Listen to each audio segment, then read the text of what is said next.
المتقين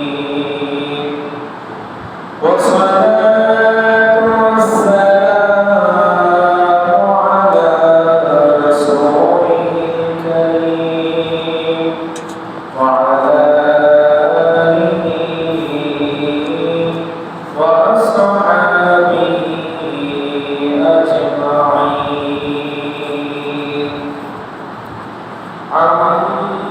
أما بعد فقد قال الله تعالى عز تبارك وتعالى في القرآن المجيد وفرقانه الحميد. بسم الله الرحمن الرحيم. ولو أنهم إذ ظلموا أنفسهم جاءوك فاستغفروا الله واستغفر لهم الرسول لوجدوا الله توابا رحيما. قال الله تعالى في شأن حبيبه آمرا ومخبرا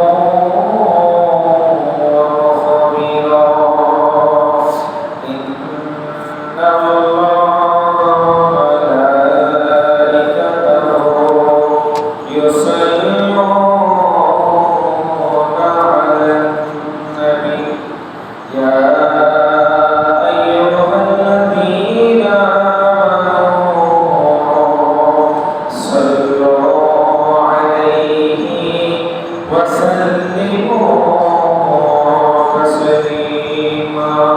صلى الله على سيدنا محمد وآله وسلم. صلى الله على وآله وصحبه وسلم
ইচ্ছে জাগে আমাদের যেতে মদিনায়, ইচ্ছে জাগে চমকেতে সোনালি রওজায়, ইচ্ছে জাগে চমকেতে সোনালি রওজায়।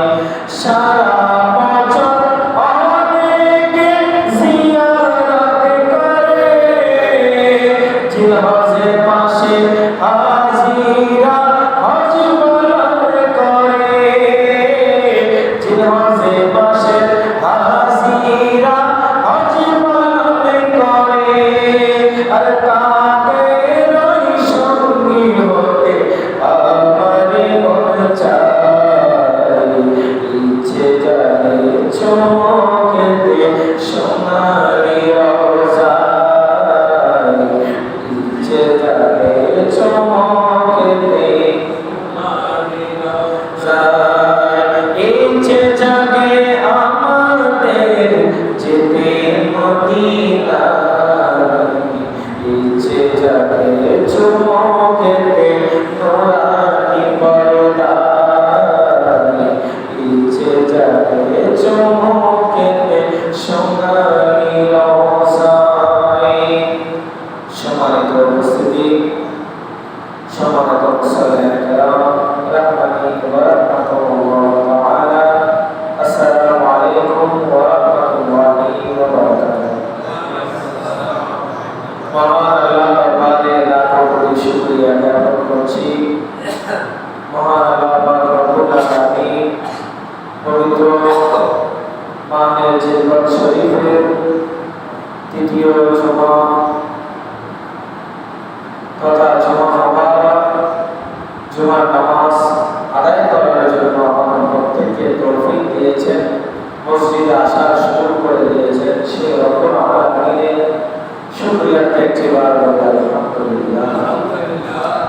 সাথে সাথে লাখো কোটি দরুদ ও সালাম হাদিয়া সালাম পেশ করছি দয়াল নবী মদিনার জমিন থেকে আমাদের প্রত্যেকের দরুদ ও সালামকে কবুল করুন, সকলে আমিন। সাথে সাথে মাগফিরাত আর নাজাত কামনা করছি আমাদের যে সকল মুরব্বিরা কবরবাসী হয়ে অন্ধকার কবরে বাসিন্দা হয়েছেন, রব্বুল আলামিন আজকের পবিত্র জুমার দিনের ওসিলায় তাদের কবরগুলোকে জান্নাতের বাগান বানিয়ে দিন, সকলে আমিন। সম্মানিত হাজিরিন, এই মাস পবিত্র হজের মাস, আল্লাহর ঘরের মেহমানরা দলে দলে দলে দলে মক্কা মুআজ্জামা শরীফের মধ্যে খানে কাবা তাওয়াফের উদ্দেশ্যে রওনা হয়েছেন। মদিনায়ে মুনাওয়ারা শরীফের মধ্যে দয়াল নবীর রওজা মুবারক জিয়ারত করার তাদের সুযোগ হয়েছে। অসংখ্য হাজিগণ এখন মদিনায়ে মুনাওয়ারা শরীফের মধ্যে রয়েছেন, কিছু হাজিগণ মক্কায়ে মুকাররমার মধ্যে রয়েছেন। আল্লাহ রাব্বুল আলামিন যে সকল হাজিদের হজগুলো কবুল করেছেন, রব্বুল আলামিন তাদের ওসিলায় আমাদের দোয়া ফরিয়াদ মুনাজাত কবুল করে, সকলে বলেন আমিন। এবং আমাদের প্রত্যেককে জীবনে একবার হজ বাইতুল্লাহ মকবুল হজ এবং জিয়ারত মদিনা নসিব করে, সকলে বলেন আমিন। প্রিয় হাজিরিন, আজকের আলোচ্য বিষয় হলো আমরা মুসলমানদের উপরে হজ ফরজ হয়েছে, যাদের আর্থিক সামর্থ্য রয়েছে আল্লাহ রাব্বুল আলামিন তাদের জন্য হজকে ফরজ করে দিয়েছেন। এবং হজ করার পাশাপাশি মদিনায়ে মুনাওয়ারা শরীফ জিয়ারত, মদিনা শরীফের জিয়ারত এবং ফজিলত সম্বন্ধে রব্বুল আলামিন কোরআনে কারীমের মধ্যে কি বলেছেন এবং হাদিসে পাক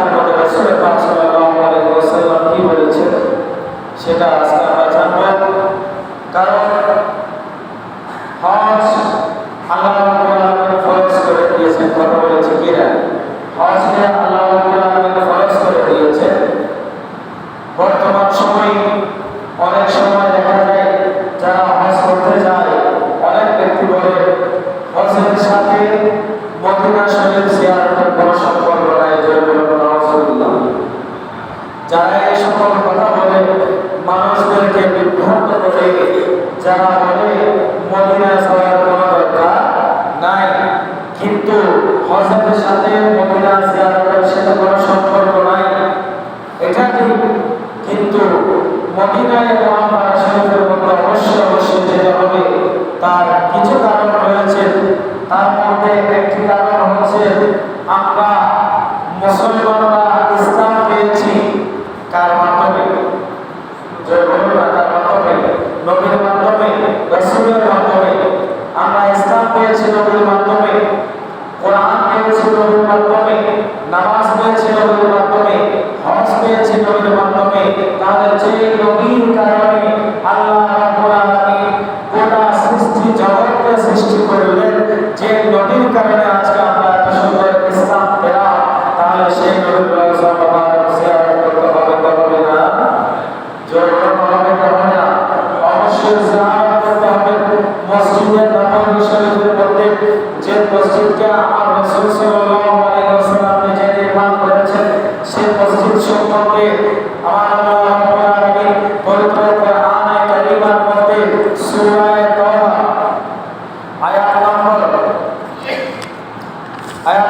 108, এই আয়াতের মধ্যে আল্লাহ রাব্বুল আলামিন ইরশাদ করেছেন, বিসমিল্লাহির রাহমানির রহিম, লামাসজিদুন উসসিসা আলা তাকওয়া মিন আউওয়ালি ইয়াউমিন আহাব্বু আন তাকুমা ফীহি রিজালুন ইউহিব্বুনা আন ইয়াতাতাহহারু ওয়াল্লাহু ইউহিব্বুল মুতাহহিরিন। সুবহানাল্লাহ। আল্লাহ রাব্বুল আলামিন পবিত্র কোরআনে কারীমের মধ্যে ইরশাদ করেছেন, রব্বুল আলামিন বলেন,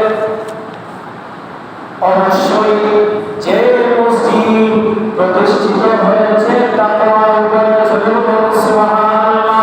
কিসের উপরে? তাকওয়ার উপরে। প্রথম দিন থেকে তা বেশি হকদার যে তুমি সেখানে গিয়ে নামাজ আদায় করতে হবে, সুবহানাল্লাহ। সেখানে গিয়ে নামাজ পড়তে দাঁড়াবে, সেখানে এমন কিছু লোক রয়েছে যারা উত্তম রূপের পবিত্রতা অর্জন করতে ভালোবাসে, সুবহানাল্লাহ। এরপরে আল্লাহ রাব্বুল আলামিন বলছেন, যারা উত্তম রূপে পবিত্রতা অর্জন করে আল্লাহ রাব্বুল আলামিন সেই ব্যক্তিদেরকে ভালোবাসেন, সুবহানাল্লাহ। আল্লাহ তাদেরকে ভালোবাসেন যারা উত্তম রূপে পবিত্রতা অর্জন করে। কি করে? উত্তম রূপে পবিত্রতা অর্জন করে, যারা তাকওয়ার মধ্যে রয়েছে, যারা আল্লাহকে ভয় করে। আল্লাহ রাব্বুল আলামিন বলেন আল্লাহ তাদেরকে ভালোবাসেন, সুবহানাল্লাহ। এই আয়াতের তাফসীরের মধ্যে আল্লামা সাউদি রাহমাতুল্লাহ আলাইহি আয়াতের তাফসীর করে বলেন, এই আয়াতের মধ্যে রব্বুল আলামিন যে মসজিদ সমূহের কথা বলা হয়েছে, সেই মসজিদের মধ্যে দুটি মসজিদ পাওয়া যায়, সুবহানাল্লাহ। কয়টি মসজিদ? দুটি মসজিদ পাওয়া যায়। দুটি মসজিদের মধ্যে একটি মসজিদ হচ্ছে মদিনায় মুনাওয়ারা শরীফের মধ্যে আমার রাসূল যে মসজিদ প্রতিষ্ঠা করেছেন, মসজিদে নববী, সুবহানাল্লাহ। আর আরেকটি মসজিদ হচ্ছে আমার রাসূল সাল্লাল্লাহু আলাইহি ওয়াসাল্লাম মক্কা থেকে মদিনার মধ্যে হিজরতের মধ্যে সর্বপ্রথম যে মসজিদ তারা নির্মাণ করেছেন, মসজিদে কুবা, সুবহানাল্লাহ।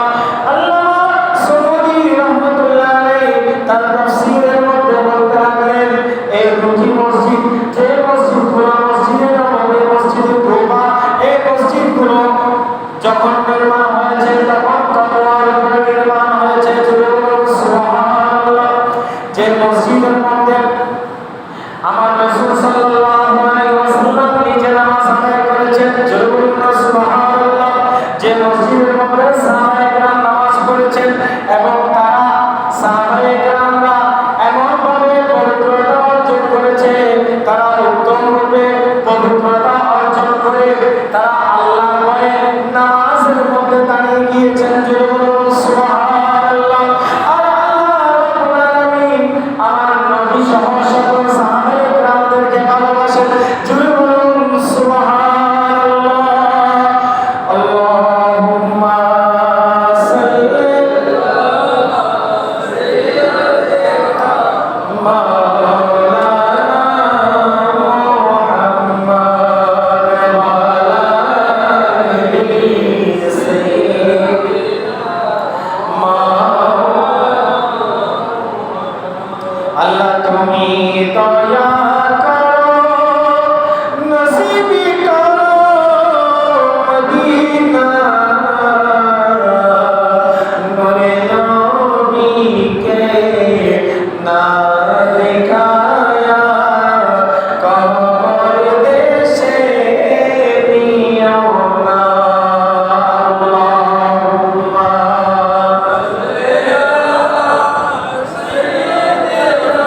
প্যারা হাজিরিন, যে মসজিদ সমূহের মধ্যে আমার রাসূল পাক সাল্লাল্লাহু আলাইহি ওয়াসাল্লাম ঘোষণা দিচ্ছেন, মসজিদে নববী শরীফের মধ্যে যে ব্যক্তি এক রাকাত নামাজ আদায় করবে, আল্লাহ রাব্বুল আলামিন তার আমলনামার মধ্যে 1000 রাকাত নামাজের সওয়াব দান করবেন। সুবহানাল্লাহ। অপর হাদিসের মধ্যে রাসূল পাক সাল্লাল্লাহু আলাইহি ওয়াসাল্লাম ইরশাদ করছেন, যে ব্যক্তি মসজিদে নববীর মধ্যে এক ওয়াক্ত নামাজ আদায় করবে, কয় ওয়াক্ত? জোরে বলুন না, কয় ওয়াক্ত?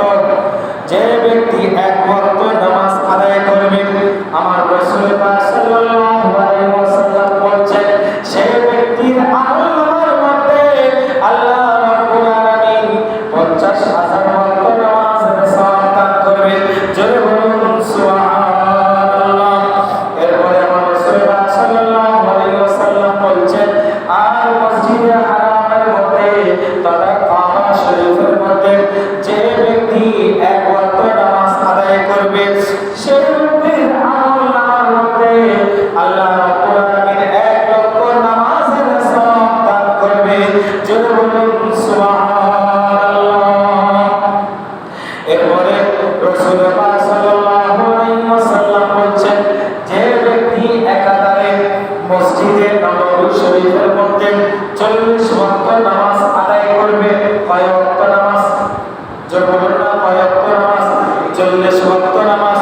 কারণ মসজিদে নববীর মধ্যে যারা এখন হজ করতে যায় তাদের জন্য হচ্ছে, যারা মদিনা শরীফের মধ্যে যাবে অন্তত পক্ষে 8 দিন মদিনা শরীফের মধ্যে অবস্থান করতে হবে। কয় দিন? জোরে বলুন না, কয় দিন? 8 দিন। কারণ 8 দিনে 5 আনা কত? 40 ওয়াক্ত নামাজ। যে ব্যক্তি মসজিদে নববী শরীফের মধ্যে একাধারে নামাজ আদায় করবে, আমার রাসূল পাক সাল্লাল্লাহু আলাইহি ওয়াসাল্লাম বলেন, ওই ব্যক্তির জন্য জাহান্নামের আগুন হারাম হয়ে যাবে। জোরে বলুন সুবহানাল্লাহ। এরপরে আল্লাহ আমার প্রিয় রাসূল সাল্লাল্লাহু আলাইহি ওয়াসাল্লাম বলেন, আল্লাহ রাব্বুল আলামিন সেই ব্যক্তিকে উত্তম রূপে পবিত্র করে দিবেন। জোরে বলুন সুবহানাল্লাহ। এরপরে সেই ব্যক্তি যত রোগাক্রান্ত হোক না কেন, আল্লাহ রাব্বুল আলামিন তাকে খাকে শিফা নসিব করবে। জোরে বলুন সুবহানাল্লাহ। সালাতুল ইয়া সালামুল ইয়া হাবিবাল্লাহ আলাইকুম। প্যারা হাজিরিন, এরপরে রাসূল পাক সাল্লাল্লাহু আলাইহি ওয়াসাল্লাম অন্য হাদিসের মধ্যে মুস্তাদরাক হাকিমের 3য় খণ্ড 12 নম্বর হাদিস শরীফের মধ্যে আমার রাসূল পাক সাল্লাল্লাহু আলাইহি ওয়াসাল্লাম বলেছেন, যে ব্যক্তি মসজিদে কুবা শরীফের মধ্যে, কোথায়? যে মসজিদ আমার রাসূল পাক সাল্লাল্লাহু আলাইহি ওয়াসাল্লাম সর্বপ্রথম নির্মাণ করেছেন, ওই মসজিদে কুবার মধ্যে কোন ব্যক্তি ঘর থেকে হেঁটে গিয়ে মসজিদে কুবার মধ্যে 2 রাকাত নামাজ আদায় করবে, কয় রাকাত?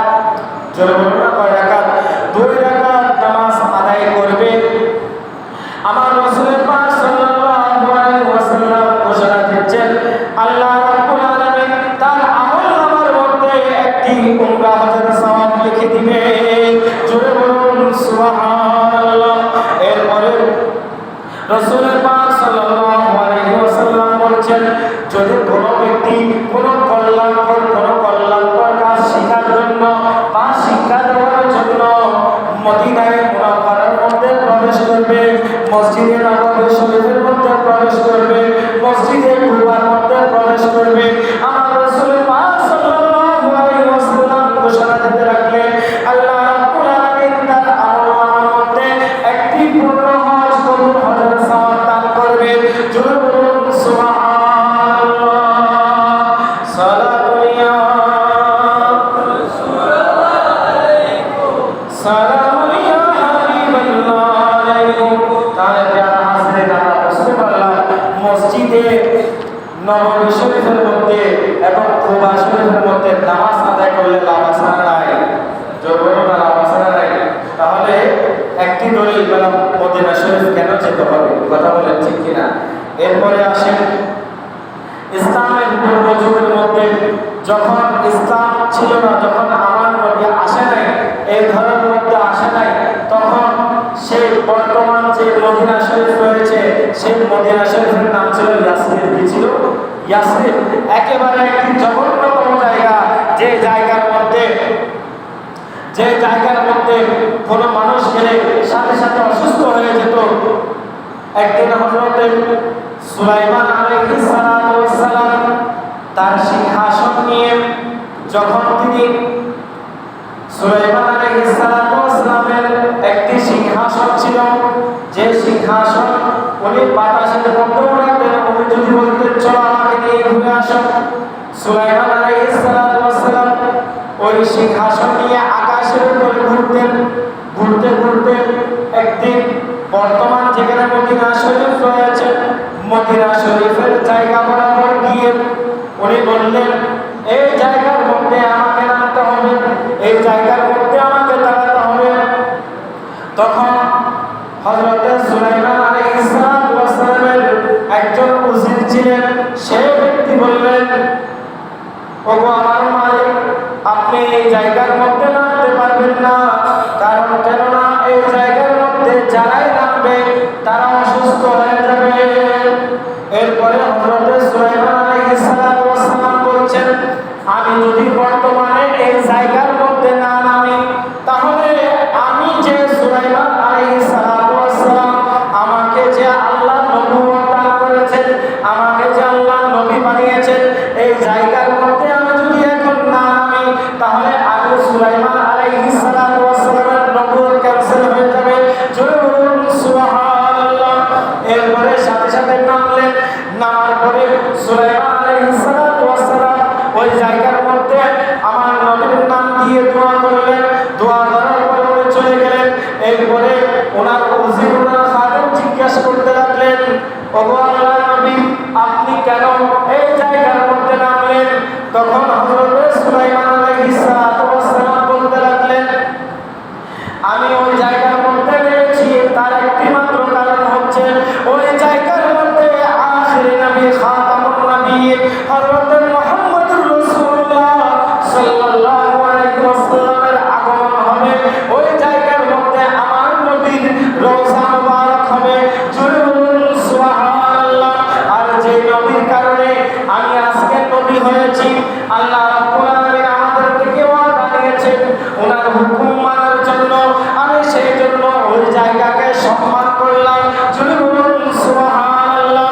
আর যেই দিন থেকে আমার রাসূল ওই মদিনা শরীফের মধ্যে গমন করলেন, সাথে সাথে আল্লাহ রাব্বুল আলামিন সকল বালা মুসিবতকে দূর করে দিয়ে ওই জায়গার মধ্যে ওই জায়গার নাম দিয়ে দিলেন মদিনাতুন নববী। জোরে বলুন সুবহানাল্লাহ। আর মদিনাতুন নববী মানে হচ্ছে আমার নবীর শহর। জোরে বলুন সুবহানাল্লাহ। যে নগরের নাম হচ্ছে শান্তি, এই মদিনাতুন নববী থেকে আমরা আস্তে আস্তে এখন বলি এই জায়গার নাম মদিনা শরীফ। জোরে বলুন সুবহানাল্লাহ। আল্লাহ রাব্বুল আলামিন আমার নবীর কদমের কারণে ওই জায়গাকে মদিনায়ে মুনাওয়ারা বানিয়ে দিলেন, শান্তির নগরী বানিয়ে দিলেন। জোরে বলুন সুবহানাল্লাহ। আর যে নগরের জন্য আমার রাসূল পাক সাল্লাল্লাহু আলাইহি ওয়াসাল্লাম বেশি বেশি দোয়া করতেন। রাসূল পাক সাল্লাল্লাহু আলাইহি ওয়াসাল্লাম বলছেন ইয়া রাব্বুল আলামিন ইয়া মালিক ইলাহি, হযরত ইব্রাহিম আলাইহিস সালাতু ওয়াস সালাম মক্কায়ে মুকাররমার জন্য, মসজিদে হারামের জন্য দোয়া করেছেন, মসজিদে হারামের মধ্যে বরকত দেওয়ার জন্য দোয়া করেছেন। হে রব্বুল আলামিন, তুমি মদিনা শরীফের মধ্যে তার চাইতে অধিক বরকত দান করো। জয় বলুন সুবহানাল্লাহ। এই মদিনায়ে মুনাওয়ারা শরীফের মধ্যে আল্লাহর স্পেশাল রহমত রয়েছে। কারণ কেননা শেষ জামানার মধ্যে যখন মানুষের অন্তর থেকে আস্তে আস্তে ঈমান চলে যাবে, কি চলে যাবে? ঈমান চলে যাবে। তখন ওই মুহূর্তের মধ্যে আমার রাসূল পাক সাল্লাল্লাহু আলাইহি ওয়াসাল্লাম ইরশাদ করেন, হযরত আবু হুরায়রা রাদিয়াল্লাহু আনহু থেকে বর্ণিত, এটা বুখারী শরীফের হাদিস নম্বর 1867 নম্বর হাদিস, মুসলিম শরীফের মধ্যে 147 নম্বর হাদিস। এই হাদিসের মধ্যে রাসূল পাক সাল্লাল্লাহু আলাইহি ওয়াসাল্লাম ইরশাদ করেন ইন্নাল ঈমানা ইয়ারিজা ইলাল মাদিনাতি কামা তারিজ ইলা জুহদিহা। জোরে বলুন সুবহানাল্লাহ। রাসূল পাক সাল্লাল্লাহু আলাইহি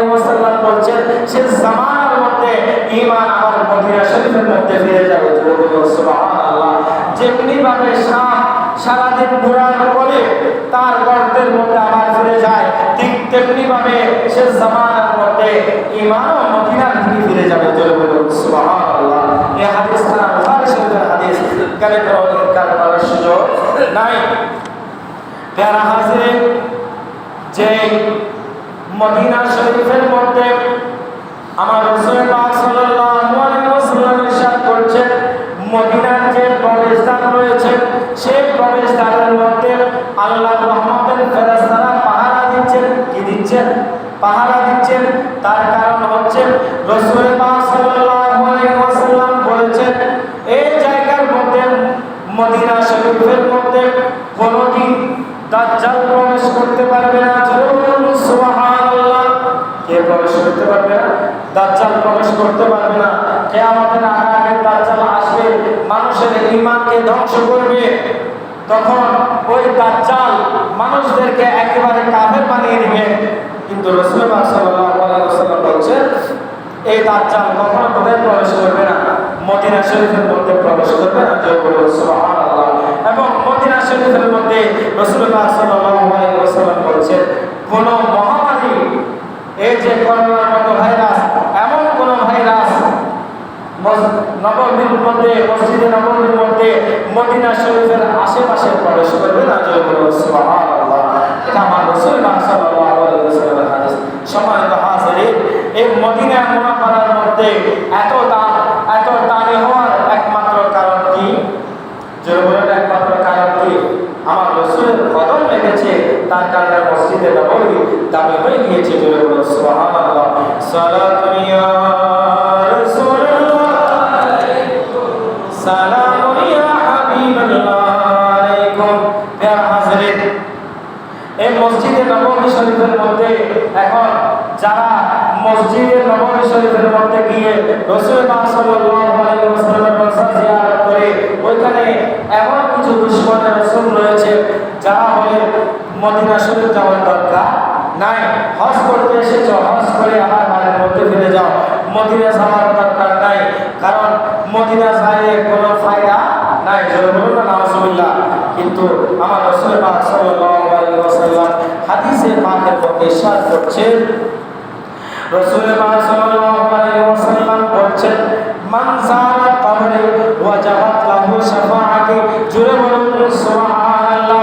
যে ব্যক্তি আমি নবীর রওজা জিয়ারত করলো, কি করলো? আমি নবীর রওজা জিয়ারত করলো, তার জন্য আমি নবীর সুপারিশ ওয়াজিব হয়ে গেল। জোরে বলুন সুবহানাল্লাহ। এরপরে আমার রাসূল পাক সাল্লাল্লাহু আলাইহি ওয়াসাল্লাম অন্য হাদিসের মধ্যে ইরশাদ করছেন, হযরতে আনাস ইবনে মালিক রাদিয়াল্লাহু আনহু বর্ণিত, যে ব্যক্তি মদিনায়ে মুনাওয়ারা শরীফের মধ্যে আমার নবী রওজা মুবারক জিয়ারত করলো, আমার রাসূল পাক সাল্লাল্লাহু আলাইহি ওয়াসাল্লাম বলেছেন, সেই ব্যক্তি যেন আমার নবীর জীবদ্দশা অবস্থায় আমার নবীর সাথে সাক্ষাৎ করলো। জোরে বলুন সুবহানাল্লাহ।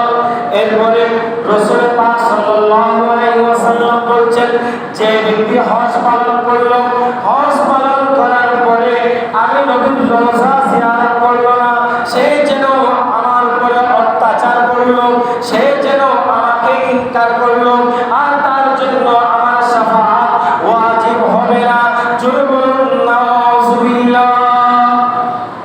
তাহলে এই হাদিসের পাক দ্বারা বোঝা যায় আমার নবীর রওজা মুবারক জিয়ারত করতে হবে কি হবে না? জোরে বলুন না, হবে কি হবে না?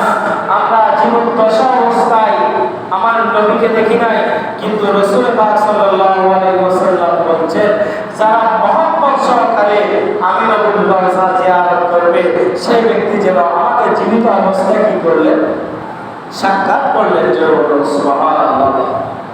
এবার আসেন, মদিনা শরীফ কেন যাবেন? কোরআনের একটা দলিল অবশ্যই লাগবে। এখন হাদিস শরীফ শুনেছেন, কোরআনে পাকের মধ্যে আল্লাহ রাব্বুল আলামিন সূরা নিসার মধ্যে ইরশাদ করছেন, ওয়ালাউ আন্নাহুম ইয যালামু আনফুসাহুম জাউকা ফাস্তাগফিরুল্লাহ ওয়াস্তাগফারা লাহুমুর রাসূল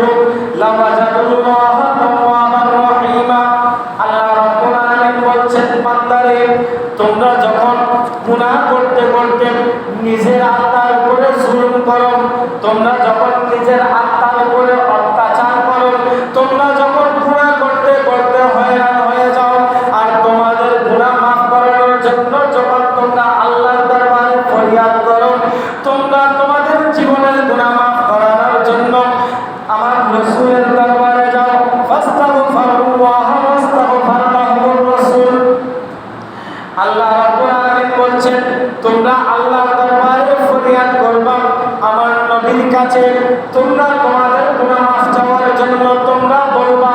ওই বলার পরে ওই মুহূর্তের মধ্যে রাসূল পাক সাল্লাল্লাহু আলাইহি ওয়াসাল্লাম তোমাদের জন্য যদি আমি আল্লাহর কাছে সুপারিশ করে, কি করে সুপারিশ করে, তখন আল্লাহ রাব্বুল আলামিন বলছেন, আমার নবী যদি তোমাদের জন্য সুপারিশ করে, তাহলে আমি আল্লাহ ঘোষণা দিলাম, আমি আল্লাহ তোমাদের জীবনের সমস্ত গুনাহগুলোকে মাফ করে দিব। জুড়ে বলুন সুবহানাল্লাহ। কি করে দিবেন? জীবনের গুনাহ মাফ করে দিবেন। কার দরবারে গেলে? নবীর দরবারে গেলে। এটা আমার বানানো কোনো কথা নয়, এটা আল্লাহর কোরআনের কথা। আল্লাহ রাব্বুল আলামিন বলছেন, গুনাহ মাফ করতে চাইলে কোথায় যাও? নবীর দরবারে যাও। আমার নবীর ওফাতের পরে একজন ব্যক্তি নবীর রওজা পাকের মধ্যে গেলেন, রওজা পাকের মধ্যে গিয়ে বসে কান্না করতে লাগলেন, ইয়া রাসূলুল্লাহ, ইয়া হাবিবাল্লাহ, আমি এমন গুনাহ করেছি, আমি এত পাপ করেছি, ইয়া রাসূলুল্লাহ, ইয়া হাবিবাল্লাহ, আমার পাপের কোনো সীমা নাই, ইয়া রাসূলুল্লাহ, ইয়া হাবিবাল্লাহ, আপনার দরবারে ফরিয়াদ করছি, ইয়া রাসূলুল্লাহ, ইয়া হাবিবাল্লাহ, আপনি একটু আল্লাহর দরবারে আমার পক্ষ হয়ে সুপারিশ করুন, ইয়া রাসূলুল্লাহ, ইয়া হাবিবাল্লাহ, আপনি যদি আমার জন্য সুপারিশ করেন, আল্লাহ রাব্বুল আলামিন আমার জীবনের গুনাহগুলোকে মাফ করে দিবেন। তখন সাথে সাথে রওজায়ে পাক থেকে আওয়াজ আসলো, সুসংবাদ আসলো, ওগো ব্যক্তি, আল্লাহ রাব্বুল আলামিন তুমি যখন আমার কাছে সুপারিশ করেছো, আমার কাছে তুমি যখন এরাদা করেছো, আমার কাছে যখন তুমি বলেছো আল্লাহর দরবারে সুপারিশ করার জন্য, সাথে সাথে আল্লাহ রাব্বুল আলামিন তোমার জীবনের সমস্ত গুনাহগুলোকে মাফ করে দিয়েছেন। জুড়ে বলুন সুবহানাল্লাহ। তাহলে আমার নবী সুপারিশ করতে পারবেন কি পারবেন না? পারবেন কি পারবেন না? এখন যারা বলে নবী হাসরের ময়দানে মানুষকে শাফাআত দূরের কথা, নিজের চিন্তা করতে করতে শেষ হয়ে যাবে, নাউজুবিল্লাহ। কিন্তু আল্লাহর কোরআন এটা সমস্ত, এটা আমি বলবো একেবারে আপনারা দেখেন আল্লাহর কোরআনের বিরোধিতা না, কথা বলে আল্লাহর কোরআনের বিরোধিতা কিনা? কারণ কেন না আল্লাহ রাব্বুল আলামিন বলছেন, গুনাহ মাফ করতে চাইলে নবীর দরবারে যাও, নবী যদি সুপারিশ করে তাহলে আমি আল্লাহ গুনাহ কি করে দিব? মাফ করে দিব। কিন্তু আপনি যারা আজকে বলছে আমার নবী সুপারিশ করতে পারবেন না, আমার নবী শাফাআত করতে পারবেন না, তাহলে তারা কোরআনের বিপক্ষে কথা বলছে কিনা? সুতরাং প্রিয় হাজিরিন, জীবনের গুনাহ যদি মাফ করাতে চান তাহলে কোথায় যেতে হবে? নবীর দরবারে যেতে হবে। এখন আমাদের প্রত্যেকের সামর্থ্য তো নাই, কোথায় যাওয়া? মদিনা যাওয়া আমাদের প্রত্যেকের সামর্থ্য নাই। আল্লাহ যাদেরকে সামর্থ্য দিয়েছেন প্রত্যেককে আল্লাহ রাব্বুল আলামিন হজ্জে মকবুল হজ করার তৌফিক নসিব করে বলে আমিন। আমার নবীর রওজা মুবারকের মধ্যে জিয়ারত করার তৌফিক নসিব করে বলে আমিন। এবং যারা মদিনায় মুনাওয়ারা শরীফের মধ্যে যেতে পারবেন না, নবীর রওজার মধ্যে যেতে পারবেন না, তারা মসজিদের মধ্যে হোক, নিজের ঘরের মধ্যে বসে হোক, যখন গুনাহ করবে, পাপকে মাফ করাতে চাইবে, তখন আল্লাহ দরবারে যখন হাত তুলে দিবেন, ওগো আল্লাহ, ওগো বারে ইলাহি, আমার ক্ষমতা নাই মদিনায় যাওয়ার, কিন্তু তোমার রাসূলের ক্ষমতা রয়েছে আমার ঘরে আসার। ওগো আল্লাহ রাব্বুল আলামিন, আপনার নবীর উসিলায় আমাদের গুনাহগুলোকে আপনি মাফ করে দেন। জোরে বলুন সুবহানাল্লাহ।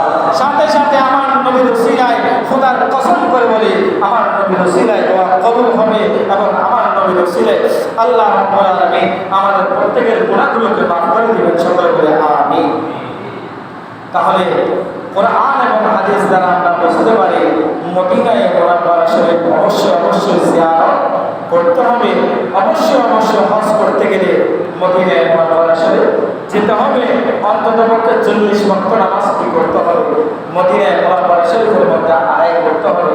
আমার রাসূল পাক সাল্লাল্লাহু আলাইহি ওয়াসাল্লাম মসজিদে নববীর মধ্যে তো নামাজ আদায় করেছেন এবং প্রত্যেক দিন পারলে 1 ওয়াক্ত হলো মসজিদে কুবার মধ্যে নামাজ আদায় করেছেন। সুবহানাল্লাহ। আমার রাসূল পাক সাল্লাল্লাহু আলাইহি ওয়াসাল্লাম একদম যেতে না পারলো প্রত্যেক শনিবার পায়ে হেঁটে হোক বাহনে করে হোক মসজিদে কুবার মধ্যে গিয়ে 2 রাকাত নামাজ আদায় করেছেন।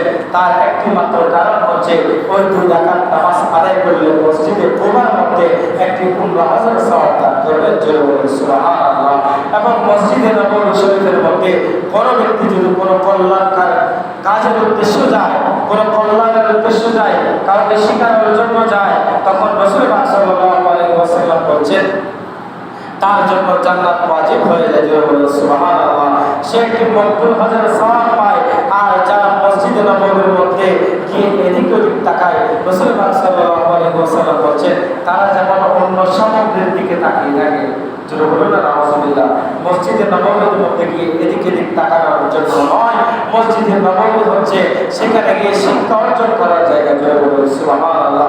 এরপরে একেবারে শেষ সমাপ্ত রাসূল পাক সাল্লাল্লাহু আলাইহি ওয়াসাল্লামের কাছে হযরত জিবরিল আলাইহিস সালাতু ওয়াস সালাম আসলেন। আসার পরে রাসূল পাক সাল্লাল্লাহু আলাইহি ওয়াসাল্লামকে বললেন, ইয়া রাসূলুল্লাহ, ইয়া হাবিবাল্লাহ, আল্লাহ রাব্বুল আলামিন ঘোষণা দিয়েছেন আপনি এই মুহূর্তের মধ্যে জান্নাতুল বাকির মধ্যে যাবেন। সুবহানাল্লাহ। এবং জান্নাতুল বাকির মধ্যে গিয়ে যারা কবরের মধ্যে শুয়ে আছে, যারা মৃত্যুবরণ করেছে, তাদের জন্য আপনি দোয়া করবেন এবং তাদের জন্য আপনি ক্ষমা চাইবেন। সুবহানাল্লাহ।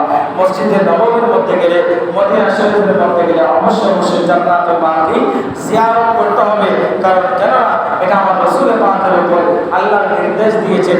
সুতরাং এই হাদিস দ্বারা বোঝা যায়, এই হাদিস হচ্ছে বুখারী শরীফের মধ্যে রয়েছে। বুখারী শরীফের হাদিস। আমার রাসূল পাক সাল্লাল্লাহু আলাইহি ওয়াসাল্লাম বলেছেন অবশ্যই কবর জিয়ারত করতে হবে। কি করতে হবে? কবর জিয়ারত করতে হবে। কারণ আপনি যখন কবর জিয়ারত করবেন তখন কবর জিয়ারতের মধ্যে আপনার থেকে মৃত্যুর কথা স্মরণ হবে। সুবহানাল্লাহ। অবশ্যই কবর জিয়ারত করতে হবে, জান্নাতুল বাকি জিয়ারত করতে হবে।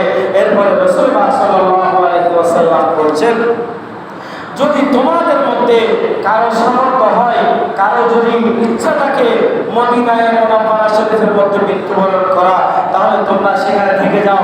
মসজিদে নববীর পাশে তোমরা মদিনায়ে মুনাওয়ারার মধ্যে তোমরা মৃত্যুবরণ করো। তাহলে যে ব্যক্তি মদিনা শরীফের মধ্যে মৃত্যুবরণ করবে তার জন্য আমি রাসূলের শাফাআত ওয়াজিব হয়ে যাবে। সুবহানাল্লাহ। তার জন্য জান্নাত ওয়াজিব হয়ে যাবে। সুবহানাল্লাহ। এরপরে রাসূল পাক সাল্লাল্লাহু আলাইহি ওয়াসাল্লাম বলেন মা বাইনা বাইতি ওয়া মিনবারি রাওদাতুম মিন রিয়াজিল জান্নাহ। বুখারী শরীফের মধ্যে 1120 নম্বর হাদিস। এই হাদিসের মধ্যে রাসূল পাক সাল্লাল্লাহু আলাইহি ওয়াসাল্লাম বলেন মদিনা শরীফের মধ্যে মসজিদে নববীর মধ্যে একটি জান্নাতের জায়গা রয়েছে, জান্নাতের বাগান রয়েছে, জান্নাতের উদ্যান রয়েছে। আর সেই জায়গা হচ্ছে আমি নবীর মিম্বর শরীফ এবং আমার ঘরের মধ্যে মিম্বর এবং আমি নবীর মিম্বর আর আমার ঘরের মধ্যে মধ্যবর্তী যে জায়গাখানে রয়েছে সেই জায়গার নাম হচ্ছে রিয়াজুল জান্নাহ। সুবহানাল্লাহ। আর রিয়াজুল জান্নাহর মধ্যে কোনো ব্যক্তি 2 রাকাত নামাজ আদায় করবে, আল্লাহ রাব্বুল আলামিন তার জীবনের সমস্ত গুনাহ মাফ করে দিবেন। সুবহানাল্লাহ। তাহলে সম্পূর্ণ কোরআন হাদিস দ্বারা আমরা বুঝতে পারি মদিনায়ে মুনাওয়ারা শরীফের মধ্যে অবশ্যই যেতে হবে। গুনাহ মাফ করাতে চাইলে মদিনায় যেতে হবে। কোথায় যেতে হবে? মদিনায় যেতে হবে। আল্লাহ রাব্বুল আলামিন আমাদের প্রত্যেকের আশা যাওয়া হাজিরকে কবুল আর মঞ্জুর করে সকলে বলে